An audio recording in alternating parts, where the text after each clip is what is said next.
Fried and prejudice by Jane Austen. அத்தியாயம் 57. இந்த அசாதாரண வருகை ஏற்படுத்திய தீவிர மனக்கலக்கம் லேசில் சமாளிக்கக்கூடியதாக இல்லை. மேலும் பல மணி நேரங்களுக்கு இடைவிடாது நினைக்காமலும் இருக்க முடியவில்லை. லேடி காதரின் ரோசிங்ஸிலிருந்து இங்கு வந்து டார்சியுடன் நடக்க இருக்கப் போவதாக நினைத்த திருமண உறுதியை நிறுத்துவதற்காகவே சிரமம் எடுத்துக்கொண்டு வந்திருப்பதாக தெரிந்தது. அது ஒரு நியாயமான திட்டம்தான். அவன் பிங்க்லியின் நெருங்கிய சிநேகிதனாக இருப்பதாலும் அவள் ஜேனுடைய சகோதரியாக இருப்பதாலும் ஒரு திருமணத்தின் எதிர்பார்ப்பு மற்றொரு திருமணத்தின் ஆவலை தூண்டியிருக்கும் என்று அவள் நினைவு கூர்ந்து பார்க்கும் வரையில் அவர்களது திருமணத்தை பற்றிய செய்தி எங்கிருந்து ஆரம்பித்திருக்கும் என்று அவளால் கற்பனை செய்து கூட பார்க்க முடியவில்லை. அவளுடைய சகோதரியின் திருமணம் அவர்களை அடிக்கடி ஒன்று சேர்க்கும் என்பதனை அவள் மறக்கவில்லை. அருகில் லூகாஸ் இல்லத்தில் வசிப்பவர்கள் அவர்களுக்கு காலின்ஸின் குடும்பத்துடன் தொடர்பு இருந்ததனால் இந்த விஷயம் அவர்கள் மூலம் லேடி காதலிற்கு போயிருக்கும் என்ற முடிவுக்கு வந்தாள். இது உடனடியாகவும் நிச்சயமாகவும் நடக்கும் என எதிர்பார்த்தனர். எலிசபெத்தும் அது எதிர்காலத்தில் எப்போதாவது நடக்க வாய்ப்பு இருக்கிறது என எதிர்பார்த்திருந்தாள்.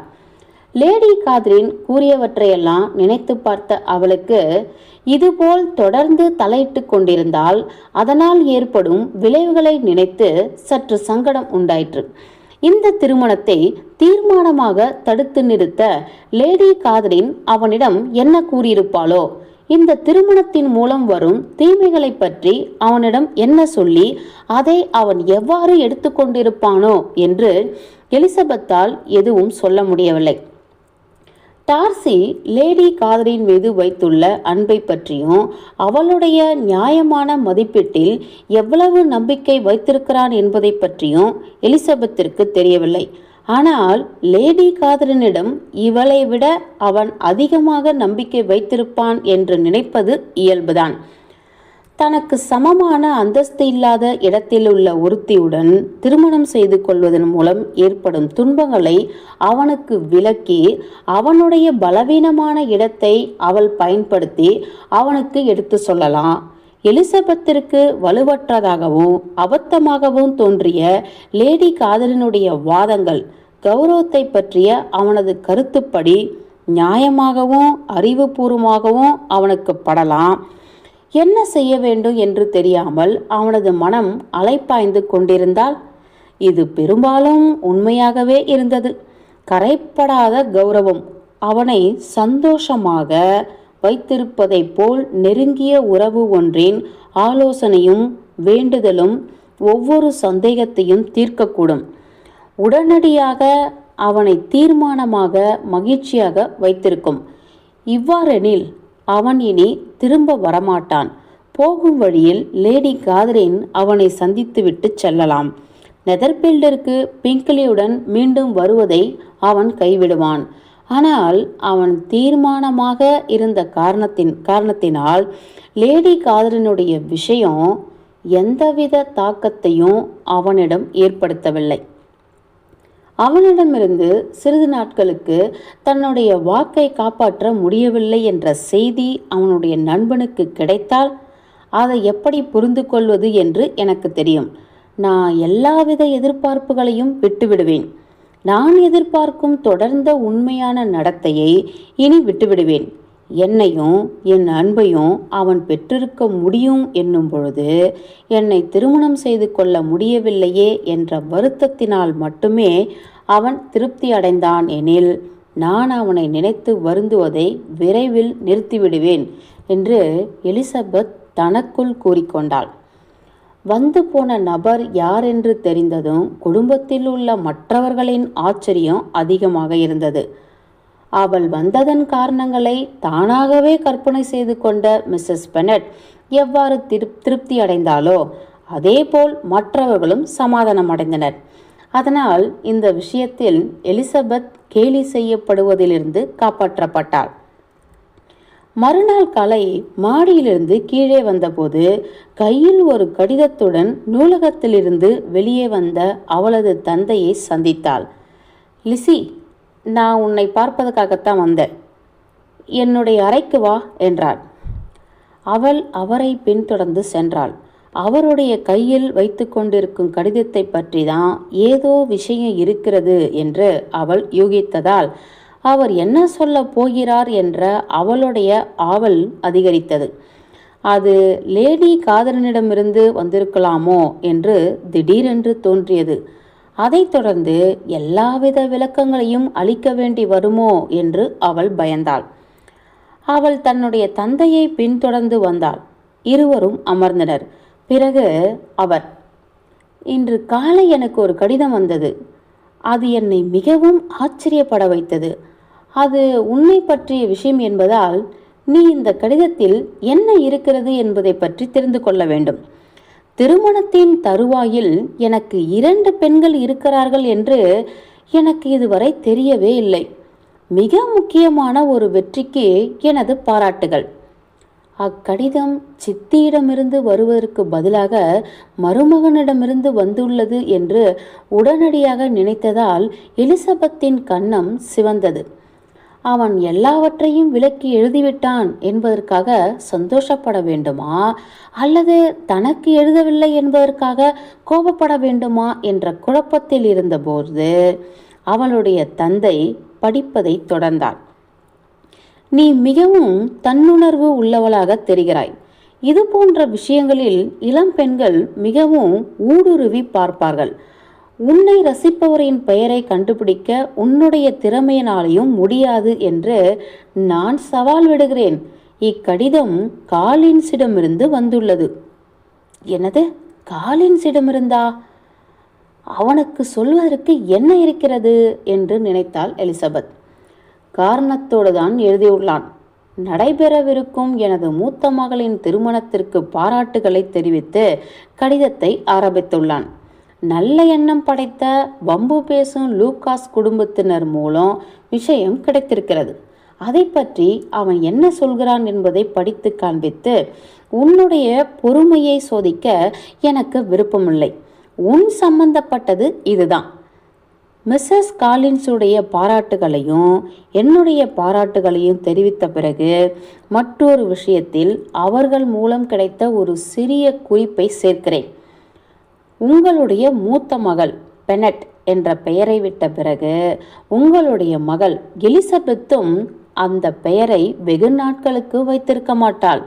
அவள் தேர்ந்தெடுத்துள்ள வாழ்க்கை துணைவன் இந்த இடத்தில் பிரசித்தி பெற்ற பிரமுகர்களில் ஒருவன். லிசி, யார் இந்த மனிதன் என்று உன்னால் யூகிக்க முடிகிறதா என்றார். இந்த உலகில் உள்ள ஒவ்வொருவரும் விரும்பக்கூடிய அனைத்தும் இந்த இளைஞனுக்கு வித்தியாசமாக கிடைத்திருக்கிறது. சிறப்பான சொத்து, உயர் குடும்பத்தை சேர்ந்த உறவினர்கள், நிறைய ஆதரவாளர்கள். அதனால் இந்த இளைஞனின் திருமண பேரணையை சாதகமாக பயன்படுத்தி கொள்வீர்கள் என்பது தெரியும். யோசிக்காமல் முடிவெடுத்தால் அதனால் ஏற்படும் விளைவுகளை பற்றி நான் எச்சரிக்கிறேன்.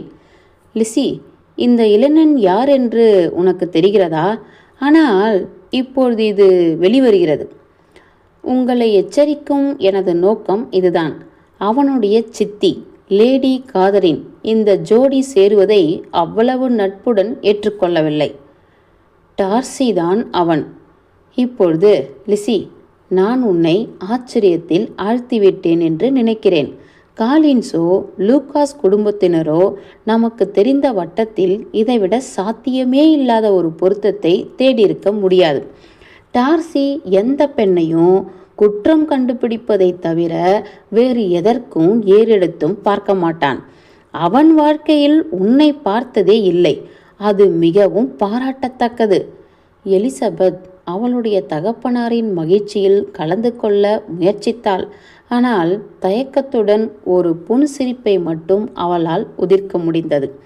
அவருடைய ஆசியம் இதைவிட ரசிக்க முடியாதபடி அவளுக்கு இருந்ததே இல்லை. உனக்கு இது வேடிக்கையா இல்லையா? ஓ ஆமாம் அப்பா, நீங்கள் தொடர்ந்து படியுங்கள். இந்த திருமணத்தை பற்றி லேடி காதரினிடம் நேற்றைய இரவு தெரிவித்தனர். பின்னர் அவள் வழக்கமான பணிவுடன் தான் என்ன நினைக்கிறாள் என்பதனை கூறினாள். என்னுடைய சகோதரியின் குடும்பத்தை பற்றி சில ஆட்சேபனைகளை மனதில் கொண்டு இது அவமானத்துக்குரிய சம்பந்தம் என்று கூறிய அவள் ஒருபொழுதும் தன்னுடைய சம்மதத்தை தெரிவிக்க மாட்டாள் என்பது வெளிப்படையாகவே தெரிந்தது.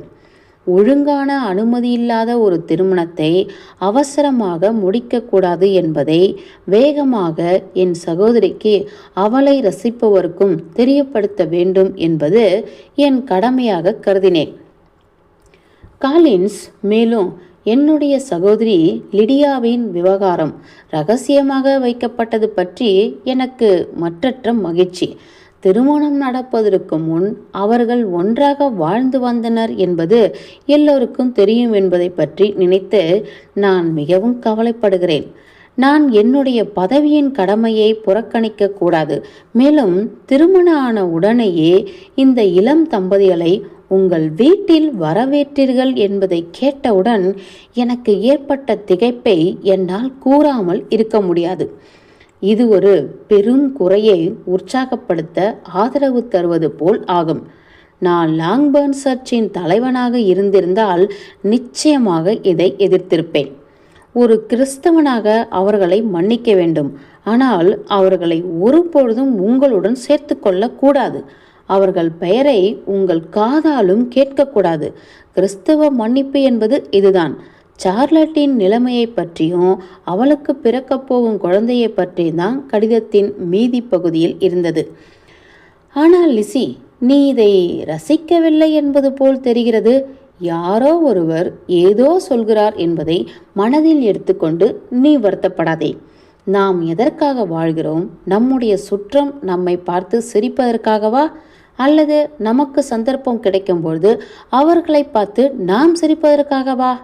ஹோ, எனக்கு மிகவும் வேடிக்கையாக இருக்கிறது. இது மிகவும் வினோதமாகவும் இருக்கிறது. ஆமாம், இது வேடிக்கையாக இருக்கிறது.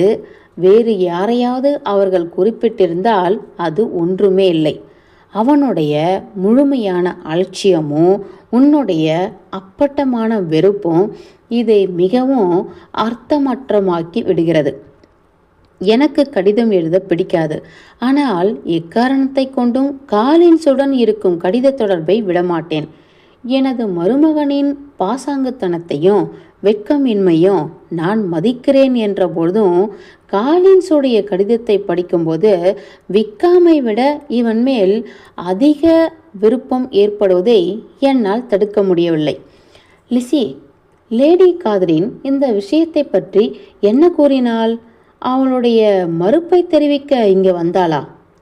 இந்த கேள்விக்கு அவரது பெண்ணால் ஒரு சிரிப்பையே பதிலாக அளிக்க முடிந்தது. சிறிதும் சந்தேகமில்லாமல் இந்த கேள்வி கேட்கப்பட்டதால் அவர் மீண்டும் இதே கேள்வியை கேட்டதற்காக அவள் வருத்தப்படவில்லை. தனக்கு ஏற்படாத உணர்வுகளை இருப்பது போல் காண்பித்து கொள்ள எலிசபெத் இதுபோல் கஷ்டப்பட்டதில்லை. அவள் அழ வேண்டிய நேரத்தில் சிரிக்க வேண்டியதாயிற்று. டார்சியின் அலட்சியத்தை பற்றி கூறி அவளுடைய தந்தை அவளை மிகவும் கஷ்டப்படுத்திவிட்டார். இவ்வளவு ஆழ்ந்து சிந்திப்பது தேவையில்லையோ? நடந்த விஷயங்கள் எதுவும் அவருக்கு தெரியாது என்பதற்கு பதிலாக அவள் மிக அதிகமாக அதை பற்றி கற்பனை செய்து கொண்டு விட்டாளோ என்ற பயம் எழுந்தது. அத்தியாயம் 57 முடிந்தது.